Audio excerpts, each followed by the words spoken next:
안녕하세요. 오늘도 사연살롱을 찾아주셔서 감사합니다. 저는 결혼 12년 만에 신우 때문에 이혼한 여성입니다. 현재는 10살 아들과 둘이 살고 있고요. 남편과는 그닥 좋지 못하게 헤어졌기에 이혼한 지 3년이 지난 지금도 연락하지 않고 지내고 있어요. 사실 밀려있는 양육비 때문에라도 연락을 한번 할까 또 고민한 적이 있었는데 제가 우리 아들 키울 능력이 없는 사람도 아니고 싫어 죽겠는 남편이랑 굳이 연락을 하고 싶지는 않더라고요. 그리고 누가 그러는데 계속 양육비가 밀리면 법적으로 청구 소송을 할 수도 있다고 하길래 지금 생각으로는 그냥 나중에 적금받는다고 생각하고 그때 가서 법으로 받아도 좋을 것 같아요. 그래서 지금은 그냥 그 욕심 많고 어리석은 집구석에서 벗어난 것에 만족하며 살고 있는데요. 3년 정도 지나니까 혹시나 저 같은 일을 겪은 여자가 또 있을까 궁금하더라고요. 그런 이유로 이렇게 머리털 나고 사연을 처음 써보게 되었는데 그럼 지금부터 제가 왜 신우 때문에 남편과 원수지간이 되어 이혼하게 되었는지 소상히 알려드릴게요. 저희 신우로 말할 것 같으면 남편의 누나로 저에게는 손이 신우였어요. 그리고 놀랍게도 머리가 좋아 참 똑똑한 사람이었는데요. 참 희한한 건 공부머리는 너무 좋은데 주제 파악을 못하는 최악의 타입이란 게 문제였어요. 자기가 학벌이 좋다 보니 자기는 다른 사람들과 다르게 특별하게 살아야 한다는 강박 같은 게 있었는데요. 아주 환장합니다. 솔직히 저희 부부는 신우가 준 재벌 남자랑 결혼한다고 설치기 전까지는 아무 문제 없이 평범하게 잘 살았거든요. 신우가 제 남편 허파에 바람만 넣지 않았더라면 어쩌면 저는 이혼하지 않았을 거예요. 물론 크고 작은 부부싸움이야 꾸준히 있었고 또 앞으로도 있었겠지만 다들 그 정도는 겪으면서 살잖아요. 게다가 저희 부부 사이에는 눈에 넣어도 아프지 않을 아들도 있었으니 아들 생각해서 이혼은 할 생각이 없었는데 도저히 말이 통하지 않았어요. 아주 사람이 횟가닥 돌아서 가정을 지키려 노력하는 저에게 자기, 우리 누나한테 열등감 있니? 사람이 왜 이렇게 삐뚤어졌어? 우리 누나도 가족이잖아. 그럼 우리도 한마음 한뜻으로 도와야지. 라고 하는데 정말 어이가 없었어요. 열등감은 무슨 가족 전체가 허황된 꿈에 벼랑 끝으로 몰리고 있다는 걸 전혀 감조차 잡지 못했는데 어쩌겠어요. 같이 죽을 수는 없으니 이혼이라는 최후의 수단을 쓸 수밖에 없었죠. 그리하여 저라도 살아야겠다는 심정으로 아들을 데리고 이혼하게 되었는데요. 그런 제 결정은 훗날 조상님이 도운 신의 한 수였어요. 아니, 정상적인 사고를 할 줄 아는 사람이라면 당연한 거였는데 그들은 자기들도 재벌집과 사돈을 맺고 큰 돈을 벌 수 있다는 거짓 희망에 자기들 인생을 송두리째 바닥에 내동댕이 쳐버렸죠. 그리고 그 일로 신우는 자기 때문에 망한 가족들을 외면하고 혼자 살겠다고 잠수를 타버렸다고 했는데요. 이 사연을 그 못된 신우가 꼭 듣게 되었으면 좋겠네요. 그럼 지금부터 저한테 무슨 일이 벌어졌던 건지 궁금하실 것 같으니 그 이야기를 본격적으로 시작해 볼게요. 우선 제가 그 집 구석에 시집가게 된 이야기를 해야 하니 저랑 남편 이야기를 잠깐 해보자면요. 저랑 남편은 소개로 처음 만났습니다. 왜 사람을 처음 소개받기 전에 대략의 그 사람의 정보를 듣잖아요. 남편과 저는 서로 비슷비슷한 조건의 사람이었어요. 스카이는 아니지만 서울에 위치한 4년제 나름 이름 있는 대학을 나왔고 둘 다 대기업 계열의 탄탄한 회사를 다녔는데 둘 다 홍기가 찬 나이라서 결혼에 관심이 많았어요. 친구들도 하나둘 시집 장가가고 회사에서도 제 또래들을 결혼을 한다며 청첩장을 돌리던 때였는데요. 그때 당시 연애도 하지 않고 있던 저라 살짝 조바심이 나더라고요. 그런 가운데 받은 가뭄의 단비 같은 소개팅 제안이었고 저는 좋다고 나가 남편을 만났어요. 그리고 남편과 저는 3살 차이로 대화가 잘 통했는데 부부가 될 인연이라 그랬는지 첫 인상도 나쁘지 않았죠.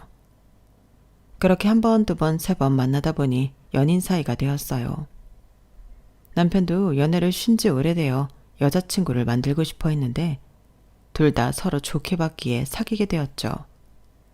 그리고 나이도 그다지 어리진 않았기 때문에 나름 성숙한 연애를 했다고 생각했는데요. 그래서 1년이 지났을 즈음부터는 둘 다 결혼을 염두하고 있었어요. 이대로 2, 3년 잘 만난다면 결혼해도 되지 않을까 생각했죠. 그래서 호화로운 연애보다는 소박한 연애를 즐기며 결혼에 대한 이야기도 구체적으로 하곤 했는데 그런 부분도 남편과 저는 잘 맞았어요. 대체로 남편이 제 의견을 다 들어줬기 때문에 문제될 것이 없었죠. 저 역시 제 말을 잘 들어주는 남편이 좋았거든요. 그렇게 남편과 저는 3년 5개월 연애를 끝으로 결혼했어요. 그리고 결혼 전에 이미 남편한테 누나가 있다는 건 익히 알고 있었는데요. 누나가 어릴 때부터 그렇게 공부를 잘했다고 하더라고요.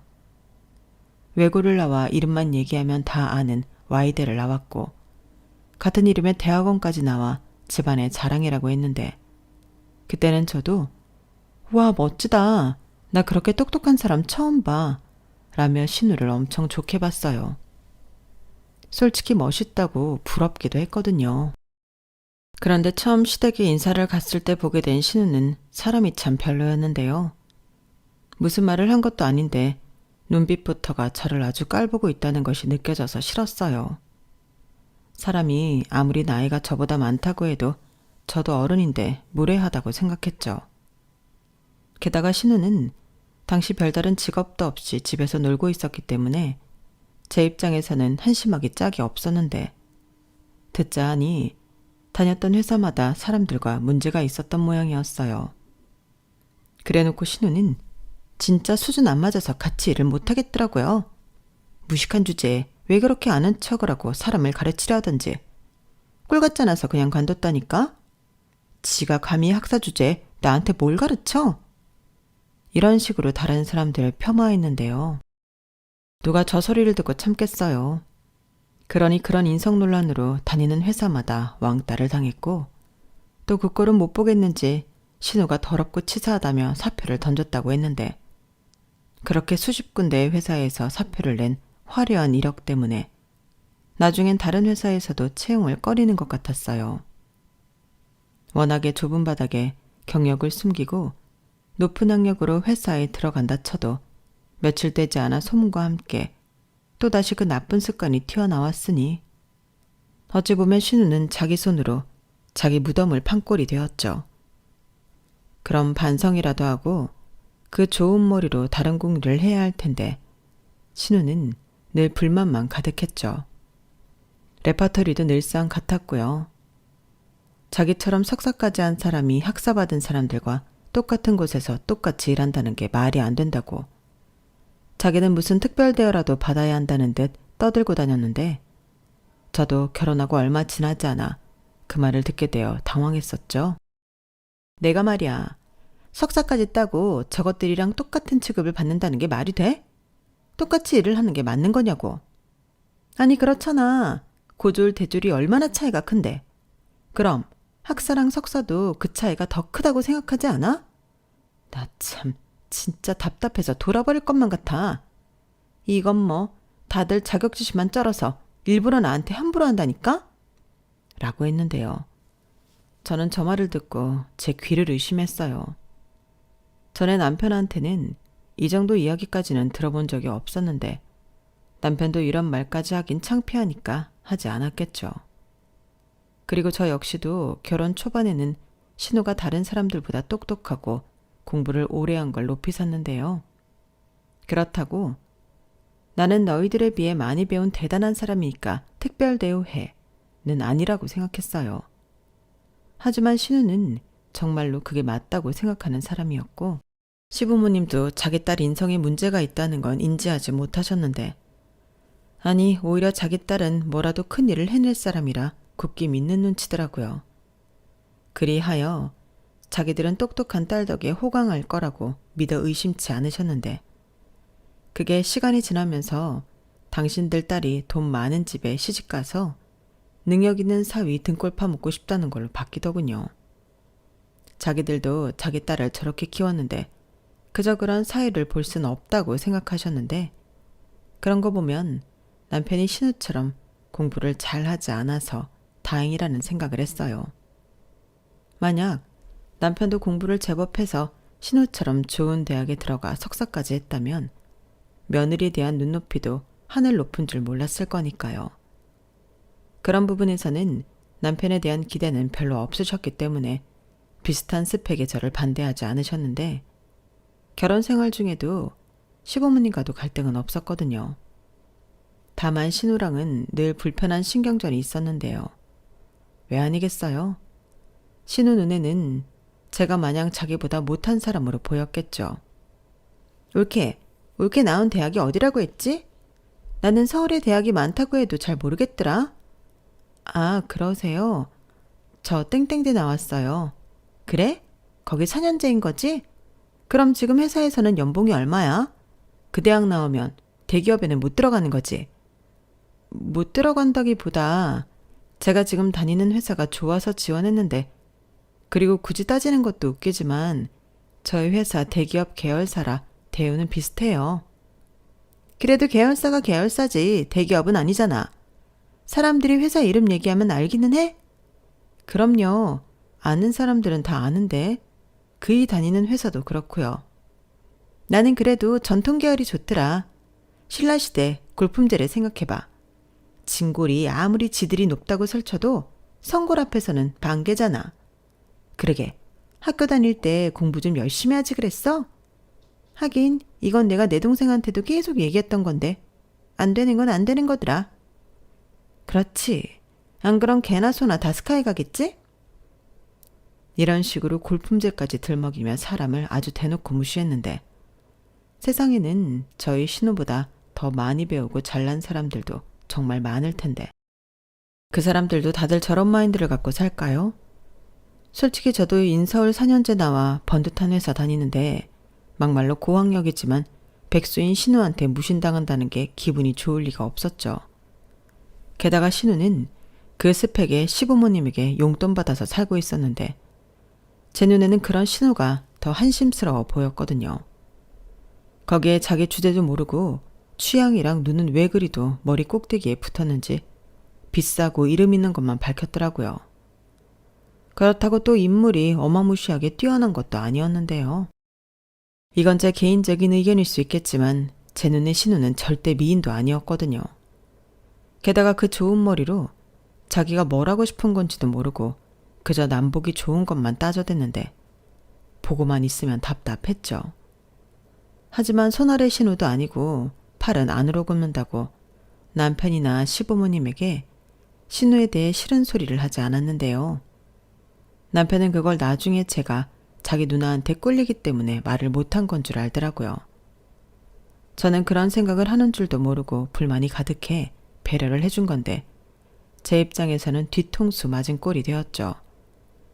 그리고 신우는 말은 아니라고 하지만 은근히 남자도 좋아하고 늦어진 만큼 남들 보기 번듯한 남자를 만나 결혼을 하고 싶어 했는데 하루는 백수 생활을 청산하겠다고 했어요.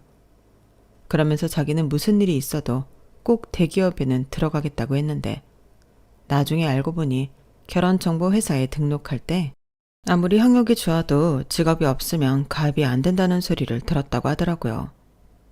그래서 이왕이면 대기업에 다니는 능력 있는 여자로 어필하기로 마음먹었다고 했는데 나이가 나이인 만큼 대기업 취직도 쉽진 않았죠. 아무리 석사까지 했다고 해도 어리고 똑똑한 신입생 지원자가 많은데 업무 경험도 별로 없는 나이 많은 신입을 누가 원하겠냐고요. 그러니 그것도 쉽진 않았는데 무슨 바람이 들었는지 눈을 낮춰 뭐 중소기업에 취직했다 하더라고요. 저는 그 소식을 들었을 때 그래도 형님이 잘하셨다 생각했는데요. 다른 가족들은 아니었어요. 그 학력에 그런 시시한 중소기업이라니 우리 딸이 또 우리 누나가 너무 아깝다고 아쉬워했는데요. 저는 그때 알았어요. 신우가 저런 건 어찌 보면 집안 분위기에도 문제가 있겠다. 그런 생각이 들더라고요. 그래도 뭐 이유가 어찌됐든 신우가 그렇게 일해서 돈을 벌고 결혼을 한다면 적어도 제 입장에서는 신우를 자주 볼 일도 없고 이 답답함도 해결될 거라고 생각했는데, 그래서 제가 오지랖 넓게 아는 사람들 물어물어 남자도 소개해봤네요. 나름 학력이나 조건을 맞춰본다고 신경을 많이 써서 자리를 주선했지만 돌아오는 건 불만뿐이었어요. 어디서 그런 남자를 자기한테 소개할 수가 있냐고 저더러 자기를 무시했다고 입에 거품을 물더라고요. 울케, 지금 나랑 장난해? 그 남자 연봉이 얼만 줄 알아? 내가 참 기가 차서 꼴랑 1억 조금 넘더라. 그걸 나누기 12 해봐. 월급이 얼마겠어? 그리고 키도 그래. 남자가 180은 기본 아닌가? 게다가 그 남자 국산차 타더라. 내가 정말 표정 관리하느라 얼마나 힘들었는지 알아? 형님, 그래도 그 남자 제가 알기로 집안도 좋고 형님처럼 와이대 경영대학원까지 나왔다고 했어요. 그리고 자기 사업할 거라서 지금은 이 회사 저 회사 경험 쌓는 중이라고 했는데, 그래도 연봉이 1억이면 엄청 높은 거죠. 높긴 개뿔. 그럼 사업을 성공시킨 다음에 나를 소개시켜 주던가. 형님도 참, 그 정도로 잘 나가면 그땐 그 사람도 형님 말고 더 괜찮은 여자 찾겠다고 하죠. 막말로 남자들이 능력 있으면 젊은 여자 만나려고 할 텐데. 뭐야? 왜 이렇게 지금 나 나이 많다고 매기는 거니? 이 봐봐. 꼴에 나를 무시하고 있네. 옳게. 나 석사까지 한 여자야. 그것도 별 볼 일 없는 그런 학교 아니고 스카이. 스카이 모르니? 아, 저런 말까지 듣는데 내가 잘못했구나. 그날 하루 종일 저는 신우한테 들들 볶이며 내가 왜 그랬을까 자책하고 또 자책했어요. 그리고 다짐하기를 내가 앞으로 절대 신우한테 남자를 소개하나 봐라 이를 부득부득 갈았는데, 그렇듯이 눈이 정수리에 가서 붙었으니 어느 남자가 성에 차겠냐고요. 게다가 막말로 잘생기고 키 크고 집안 좋고 능력 있고 서울에 자가 있으면서 외제차까지 있는 남자가 미치지 않고서야 나이 많은 저희 신우가 눈에 들어오겠어요? 하지만 자기 학력만 믿고 사는 신우는 전혀 그런 자기 주제 파악을 하지 못했는데 그냥 조용히 우리 신우는 시집가긴 글렀구나 생각했죠. 그런데 집신도 짝이 있다고 오랜 시간이 걸리긴 했지만 제가 이혼하기 1년 전에 결혼할 남자가 생겼다고 신우가 설레발을 치기 시작했는데, 그때는 집안이 아주 난리도 아니었죠. 경사가 났다고 시어머니가 좋아서 저한테까지 다 전화를 하셨는데, 사실 자기 딸이 나이는 점점 차고 그나마 다니던 중소기업도 끝내는 때려치고 용돈 타령 은하에서 걱정이 이만저만이 아니었다고 양심 고백을 하셨어요. 그렇게 신우는 아무리 학벌이 좋다고 해도 결혼 시장에서도 재혼 자리 아니면 해볼 수 있는 자리가 없다는 소리까지 들었다고 했는데요. 그러니 살짝 포기도 했다고 하시더라고요. 그런데 생각지도 못하게 그것도 조건이 너무 좋은 남자를 신우가 만났다며 시어머니가 기뻐하셨는데요. 그러니 저에게 주말에 시간을 비우라고 하셨어요. 그 남자가 시댁에 인사를 온다고 하더라고요. 그때 솔직히 저도 어안이 벙벙하긴 했는데 나름 좋은 소식이니 저도 기뻤어요. 지성이면 감천이라고 어떤 눈먼 조건 좋은 남자가 저희 신우한테 빠졌나 보다 생각했죠. 그러면서 살짝 어딘가에 하자 있는 거 아니야? 이런 혼자만의 생각은 했었더랬는데요. 막상 시댁에 가서 그 남자를 보니 아주 훤칠하더군요. 신우 이상형대로 키도 크고 인물도 좋았는데 넉살은 더 좋았어요. 들어보니 신우랑 동갑이었는데 부모님이 부동산 투자로 준 재벌이라고 자기 입으로 말했어요. 그러면서 본인도 투자 사업을 크게 하고 있다며 향후에는 부모님 사업들까지 물려받아 본인이 관리할 거라고 했는데요. 입고 있는 옷부터 시작해 시계, 구두, 자질구레한 벨트, 지갑까지 모두 명품이었어요. 거기에 시댁에 인사를 온다고 가져온 선물도 입이 떡 벌어졌는데 한우 선물 세트에 꽃바구니, 과일바구니, 케이크에 최고급 양주까지 싸들고 와서 신우 어깨가 장난이 아니더라고요. 신우 모습이 벌써 결혼해서 사모님 소리를 듣고 있는 사람이었어요. 아무튼 그날의 분위기는 화기애애하고 좋았어요. 무엇보다 신우가 그 남자를 엄청 좋아했는데 아두 본드를 붙여놓은 듯 그 남자 옆에 찰싹 달라붙어 있더군요.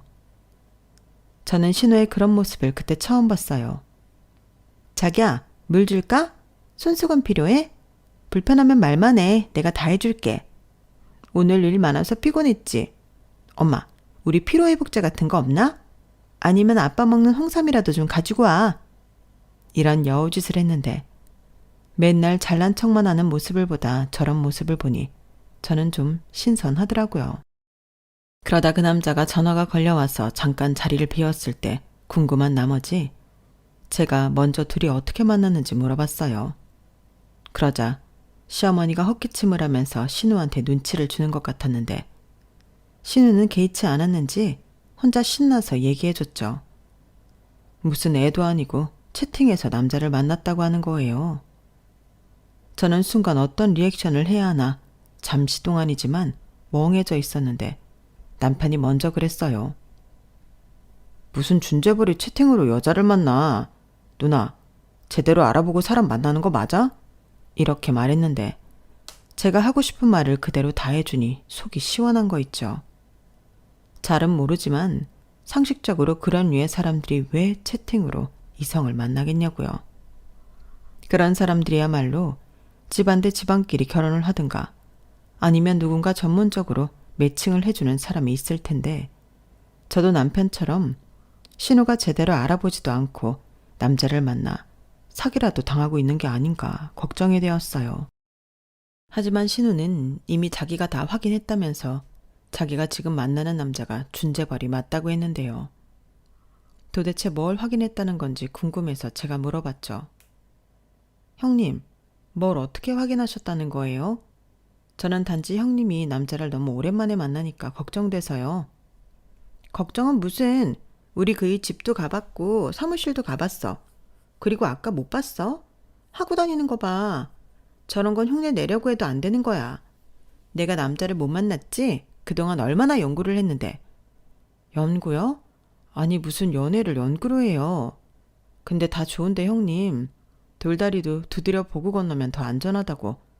조심하는 것도 나쁘지 않을 것 같아요. 울케, 지금 나한테 훈수 두는 거야? 진짜 웃긴다. 그래, 울케가 나보다 먼저 연애하고 결혼했으니까 그럴 수는 있는데 너무 오버하지 마.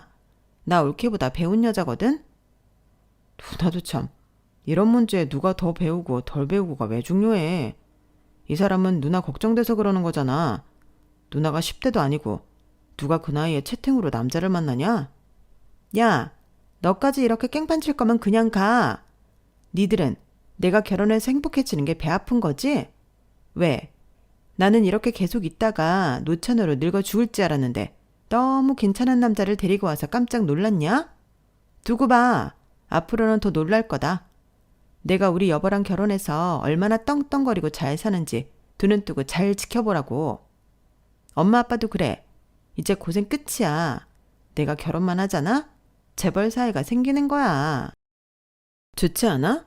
이런 기회가 또 언제 오겠어? 내가 저 사람을 채팅으로 만났다는 게 이상한 게 아니라 이렇게라도 저 사람을 만난 게 행운이라고. 그리고 나 정도 되니까 저 사람이 나를 만났지. 그때 저 사람도 그러더라.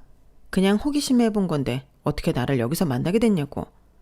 우리 둘 다 완전 신기해했어. 이건 운명이야. 저는 신우가 들떠서 이야기하는 걸 보고 이건 답도 없다는 걸 단번에 알았어요. 신우는 그냥 홀랑 넘어가 버렸더라고요. 그러니 부디 신우가 데려온 저 남자가 사기꾼만 아니길 바랄 뿐이었는데요.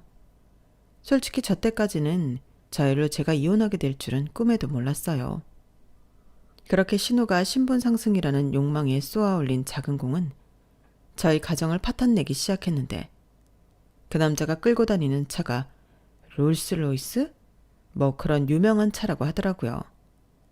제가 사실 면허도 없고 차에 대해서 잘 모르거든요. 그런데 그 차가 저희 남편이 죽기 전에 꼭 사고 싶은 그런 차라며 남편이 전과는 다르게 흥분하기 시작하는데 이 인간이 왜 저러나 싶었어요. 솔직히 창피하더라고요. 그만 좀 해. 사람이 왜 이래 없어 보이게. 없어 보이는 게 아니라 없는 게 맞아. 자기야, 이 차가 얼만 줄 알아? 세상에나 우리 누나가 진짜 재벌 남자를 만난 게 맞나 봐. 마냥 의심만 할 게 아니네. 차 하나 봤다고 이러는 거야? 그러다 사기꾼이면 어쩌려고. 아까 형님 못 봤어? 남의 말은 전혀 들을 생각이 없어 보이잖아. 좋아해서 그렇지. 지금이 제일 좋을 때잖아. 우리는 뭐 안 그랬나? 그러지 말고 그냥 좋게 생각하자. 우리 누나가 꿈에 그리던 이상형 만나서 시집가면 그게 제일 좋지. 왜? 자기 배 아파서 그래? 우리 누나가 영영 시집도 못 가고 저러고 있을 줄 알았는데 너무 괜찮은 사람을 만나서? 뭐라고? 사람을 뭘로 보고? 누구보다 형님이 시집가길 바라는 사람이 바로 나야. 그래야 형님도 내 마음을 알지. 그래, 그럼 자기는 매형이 사기꾼이 아니길 빌어. 그게 우리 가족의 전부 회피한 일이네. 남편은 신우가 만난다는 남자의 차를 보더니 한순간 마음을 바꿨어요. 그리고 그날 이후 신우한테 무슨 얘기를 어떻게 들었는지 신우의 남자는 종종 저희 부부를 초대해 함께 시간을 보내자고 했는데 솔직히 저는 불편해서 싫었지만 남편이 자주 보면 사기꾼인지 아닌지 더 잘 알 수 있지 않냐며 초대를 하는 족족 나가자고 했어요. 그리고 그렇게 오라는 약속 장소를 가면 매번 입이 떡하고 벌어졌는데 저는 머리털 나고 한 번도 가본 적이 없는 그런 곳들이었거든요. 그리고 식사나 술값도 몇백씩 나오는 상상 초월이었는데요. 신우가 아주 입이 귀에 걸렸더군요. 그러니 남편도 덩달아 신이 났는데 나중엔 우리 매형하고 혼자 신이 났어요. 심지어 다른 사람들한테도 자기가 준 재벌 매형이 생긴다고 자랑까지 하고 다니는 모양이었는데 원래 저런 사람이 아니었는데 사람이 어쩌다 저리 됐나 살짝 눈살이 찌푸려지더라고요.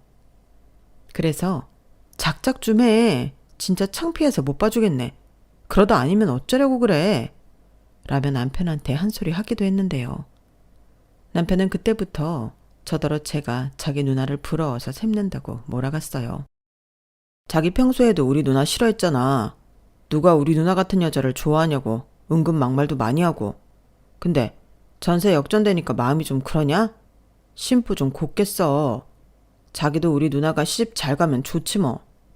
이렇게 콩고물도 떨어지고 나는 좋은데? 이렇게 말하는데 진짜 사람이 없어 보이더라고요. 그렇게 제가 남편한테 실망하고 있을 즈음이었는데요. 남편은 그 뒤로 신우의 남자친구를 매형이라고 부르며 엄청 따르기 시작했어요.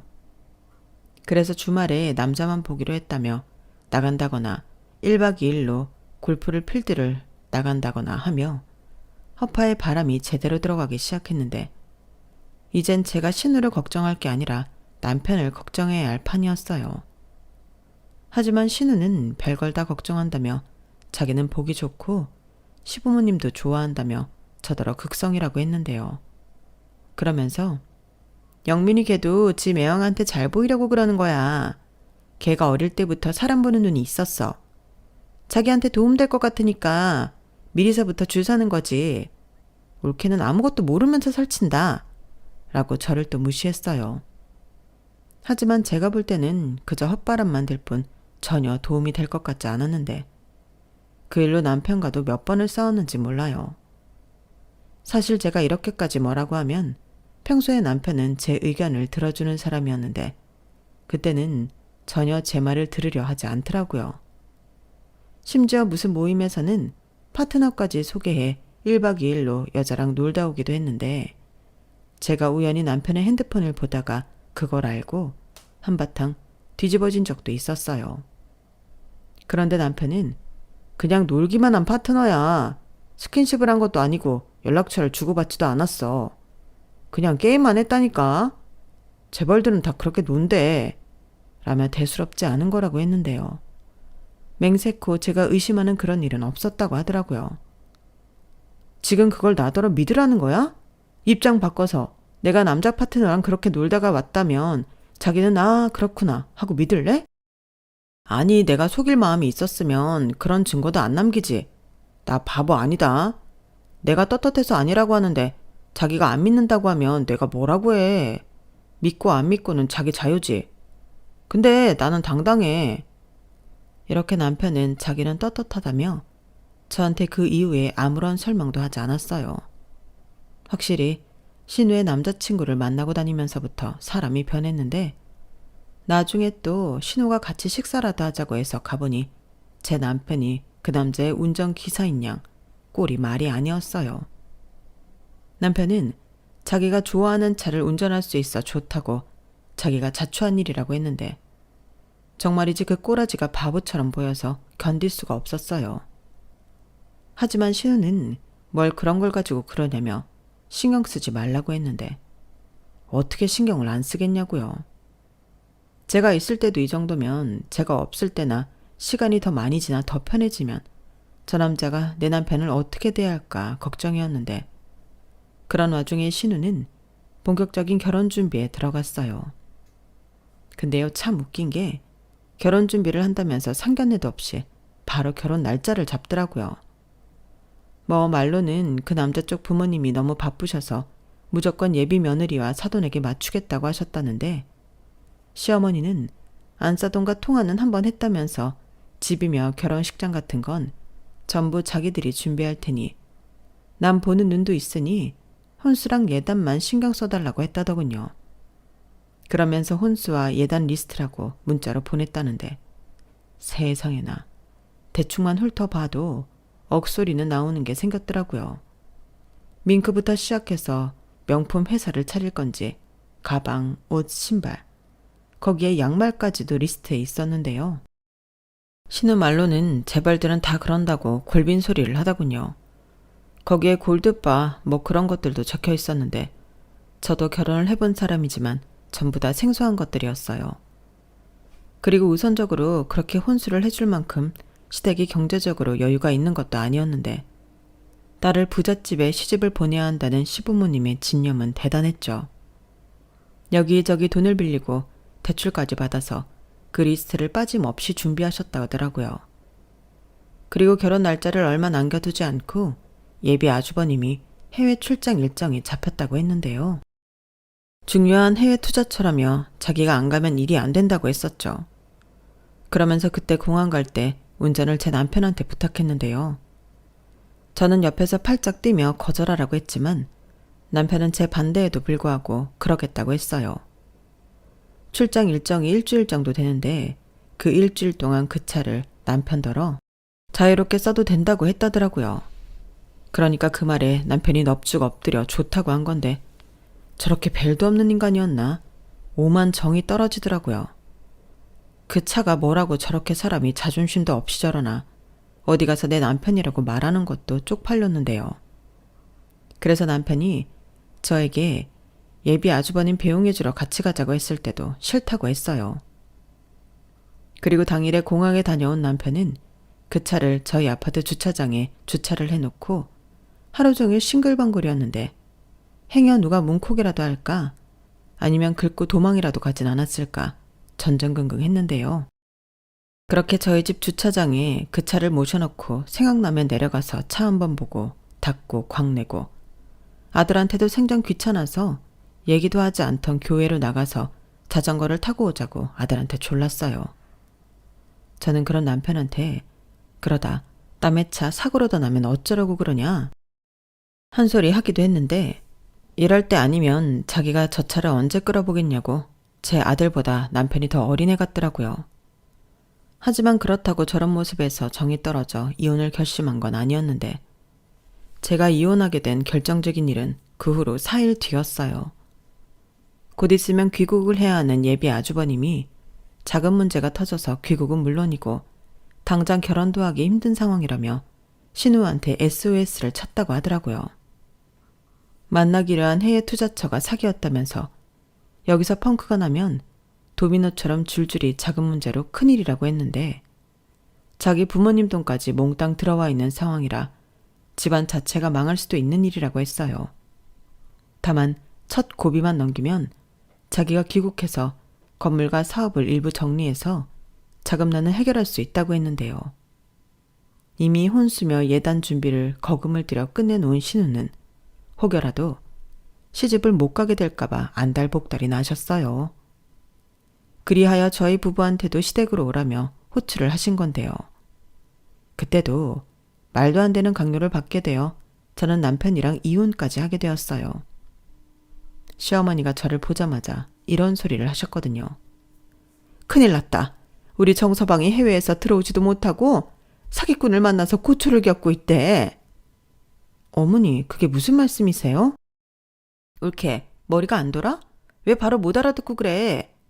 지금 우리 그이가 오랫동안 공들인 투자를 사기를 당했다고. 거기서 자금에 구멍이 나서 국내 사업도 휘청하게 생겼다니까? 누나, 정말이야?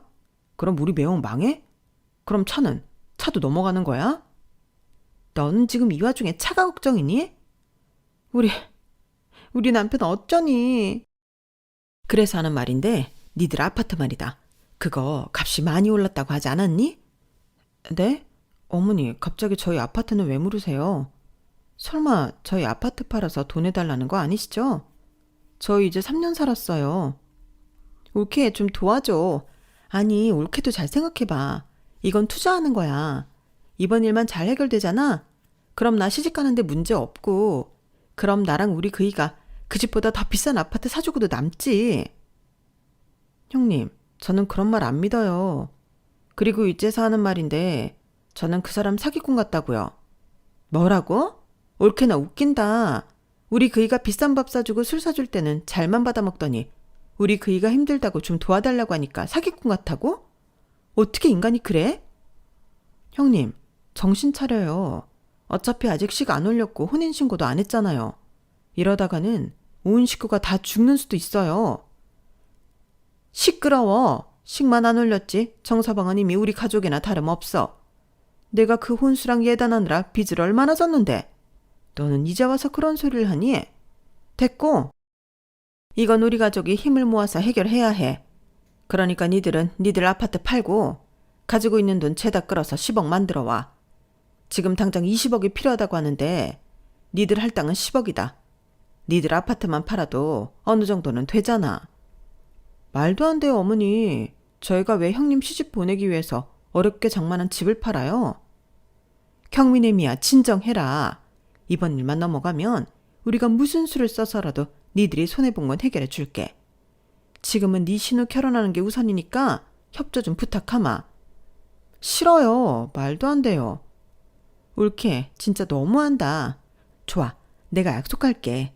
각서라도 써달라고 하면 써줄게. 10억 만들어주면 1년 안에 20억으로 갚는다고. 뭐? 20억? 누나 정말이야? 그래, 네 매형 재력이면 1년이 뭐야. 6개월도 안 걸려.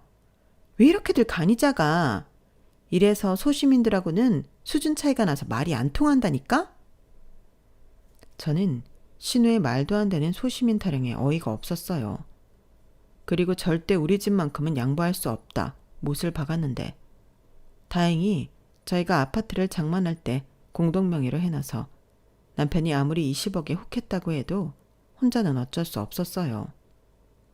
그러니 남편은 집에 와서도 저를 달달 볶기 시작했는데요. 이거야말로 로또라며? 사람 어려울 때 제대로 한번 도와주고 두고두고 보상받는 거야. 이참에 매형차도 나한테 줄 수 있어.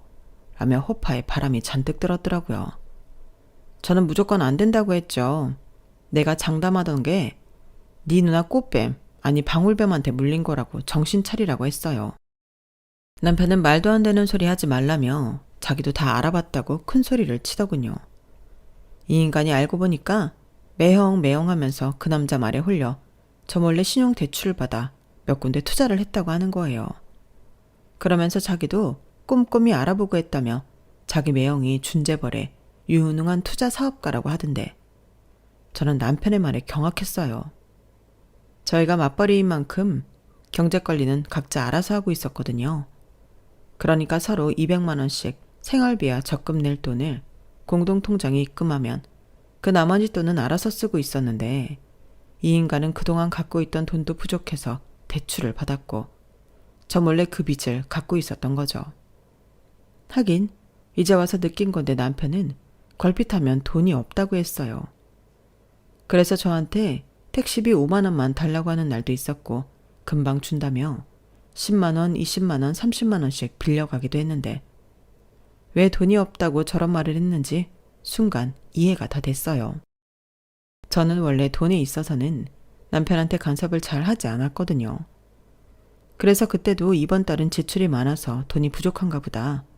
이런 식으로 생각하고 돈을 빌려줬는데 그럼 또 월급 받아서 돈을 곧잘 갚으니 별 다른 의심을 하지 않았던 거죠.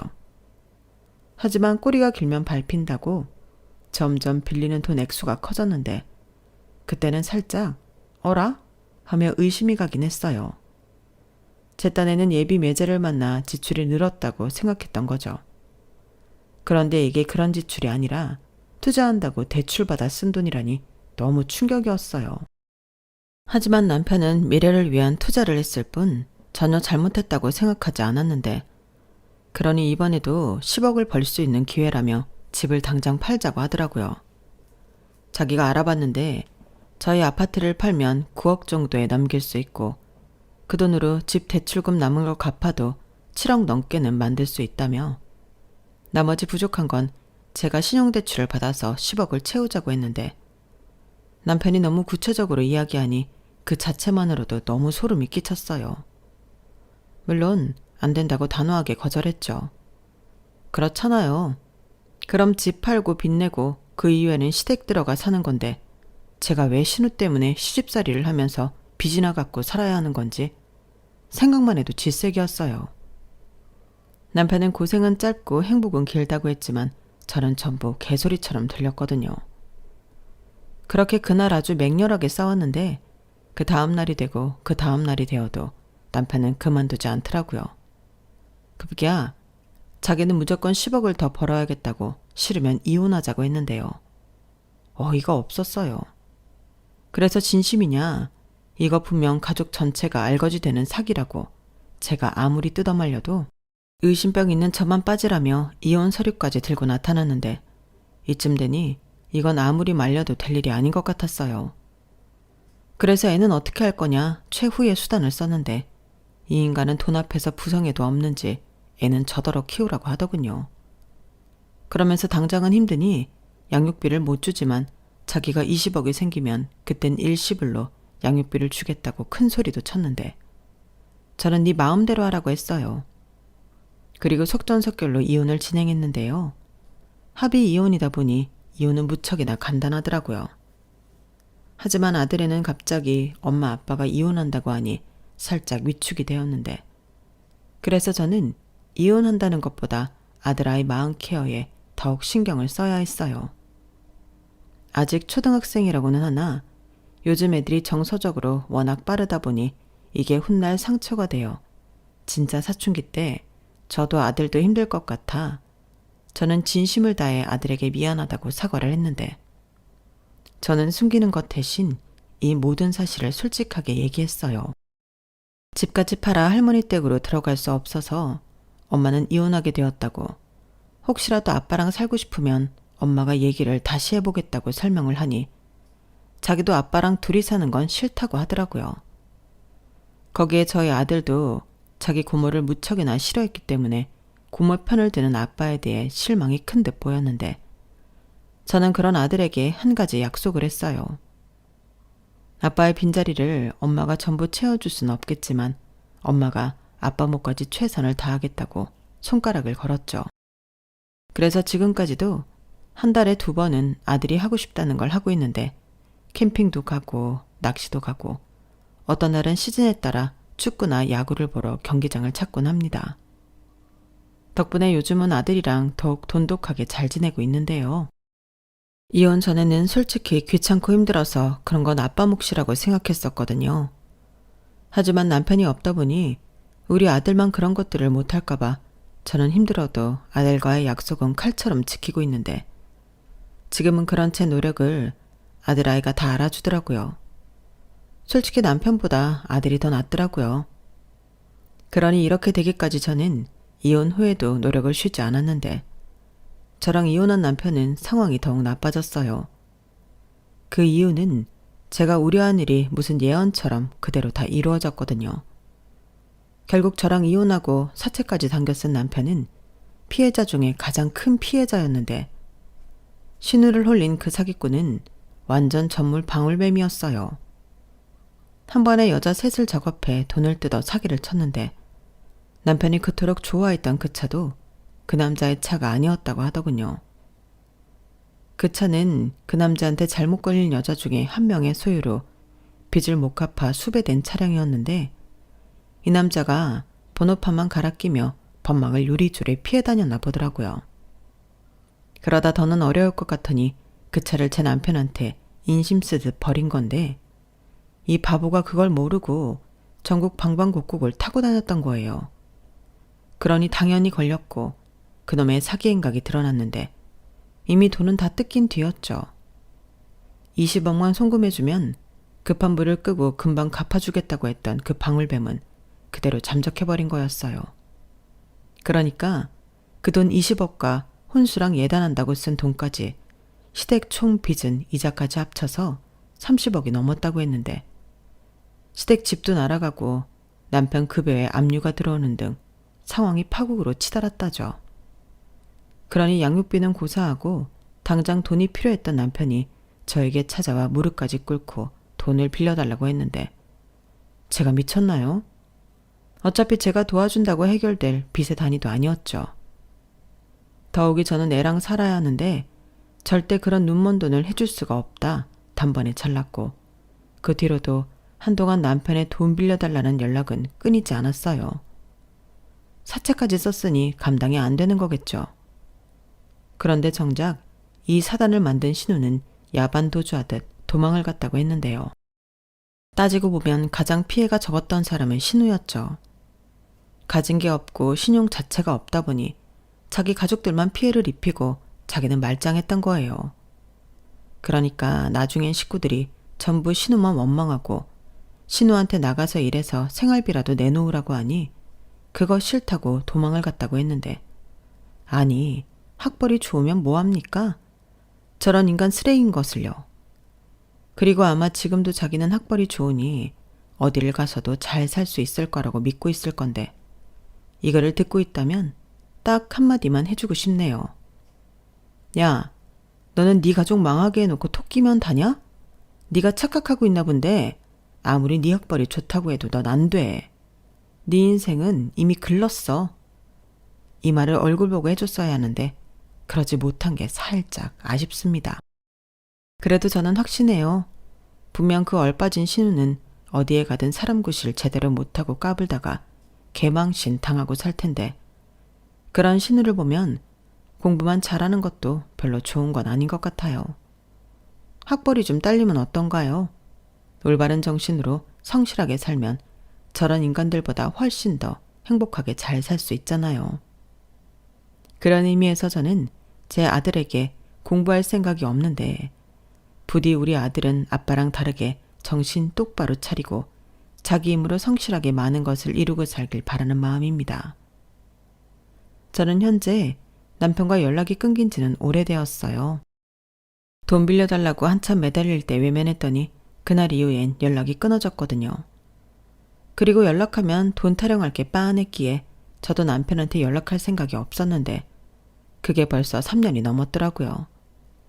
그래서 그 인간이 지금은 뭘 하고 어떻게 사는지 알지 못하는데 뭐 그 많은 빚 갚으면서 힘들게 살고 있지 않을까 생각합니다. 시부모님도 이젠 의지할 곳이 자기 아들밖에 없으니 남편만 고생하고 있을 게 뻔하겠죠. 그러니 어찌 보면 제가 아들 양육비를 받을 확률은 희박한데 그냥 지금처럼 아들과 둘이 행복하게 살면 그만이라고 생각합니다. 아들이 나중에 원해서 아빠를 찾고 만난다면 말리지 않겠지만 가급적이면 그런 일도 없었으면 좋겠어요. 괜히 우리 아들 허파에 바람만 들면 안 되잖아요. 저는 그때 분명히 봤거든요. 멀쩡한 사람이 허파에 바람 들어 인생 망치는 건 한순간이라는 걸요. 그래서 저희 아들은 어떤 유혹이 다가와도 흔들리지 않을 그런 신념을 만들어주고 싶은데 그러기 위해서라도 제가 더 열심히 사는 모습을 보여줘야 할 것 같습니다. 지금도 열심히 살고 있지만 남은 인생도 아들과 행복하게 열심히 살고 싶어요. 열심히 노력해서 이룬 목표가 얼마나 달콤하고 보람있는지 아들에게 꼭 가르쳐 주고 싶습니다. 그리고 끝으로 한탕을 꿈꿨던 전 남편과 전 남편의 가족들이 자기들이 틀리고 제가 맞았다는 걸 뼈저리게 느끼고 후회하며 살길 바라는 마음이에요. 그러게 제 말을 들었으면 얼마나 좋아요. 이상 제가 정신 나간 신우 때문에 이혼하게 된 사연이었습니다. 여러분들은 제 이야기 어떻게 들으셨나요? 부디 즐거운 시간이었기를 바라며 저는 이만 마지막 인사를 드리겠습니다. 지금까지 제 사연 들어주셔서 감사드리고요. 늘 건강과 행복, 두 마리의 토끼를 다 잡는 여러분들이 되시길 진심으로 바라겠습니다. 그럼 안녕히 계세요. 여러분, 사연 댓글에 응원과 현명한 조언 부탁드려요. 좋아요와 구독은 저에게 큰 힘이 됩니다. 오늘도 좋은 일 가득하세요.